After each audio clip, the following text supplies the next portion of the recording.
When we started our project 20 years ago, we had about 4,000 kids in care. And for years and years and years, we could always say we have about 4,000 kids in care. And then that number went up to 5,000. And it's almost as if one day I didn't look at the numbers and the next day I did, and we're at the 6,000 mark. We are charged with recruiting foster and adoptive parents throughout the whole state. So we put out different recruitment messaging, and then people fill out online forms or they call us, and we try to be the first step when people start the process. You know, Mission West Virginia, we've done a lot throughout our history, but what really has stood the test of time is our focus on youth and families.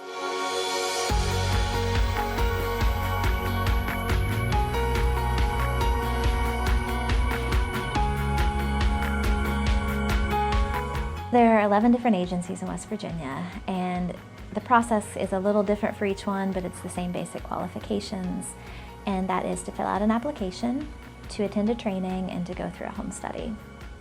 The training is called PRIDE. Everyone in the state uses the same curriculum, and what it does is it prepares people to care for children who have been in the foster care system.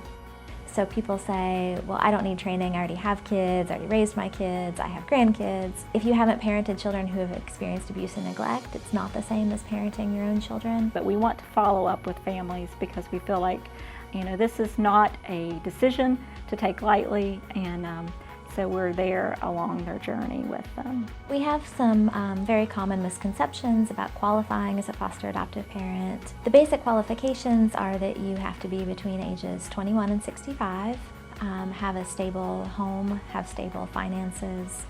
You don't have to be a married couple. You can be single, you can be a same-sex couple.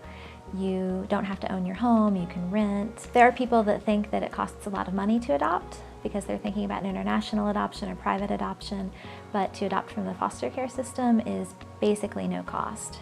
Mission West Virginia, we're not always looking for large monetary donations to help these kids. We have people who you know, provide backpacks and socks, and we've had someone who has baked birthday cakes, and we've had, you know, people who have volunteered to photograph children and families for us. And so we've had people who have just said, this is my talent, how can you use it? Statistics say that about 1 out of every 3 people have thought about fostering or adopting, but a very small percentage of those people actually start the process or actually complete it.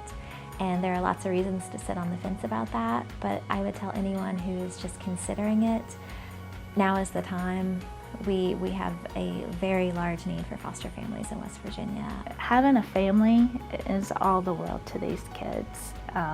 You know, having someone there to hold their hands, to get a driver's license, to, you know, get that high school diploma, fill out the college papers, to walk them down the aisle, to whatever it is, they need it.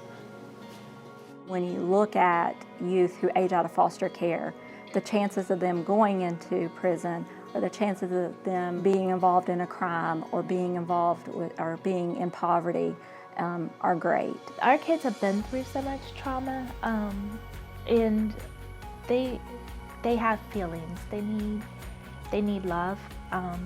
They really need a lot of love. They need hugs. They need comforter. We just need help getting the word out. Not a lot of people know that there are currently 6,700, and that number continues to climb, youth in foster care in West Virginia. So invite us to your church, invite us to your PTO, invite us to your civic club, your business. We will come anywhere. Again, we serve the entire state of West Virginia. I just would like to tell people that now's the time to do it, and it's not as hard as they are maybe anticipating, and that we would be there to help them through the entire process.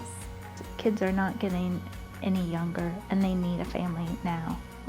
You need a family now, currently, and they do too.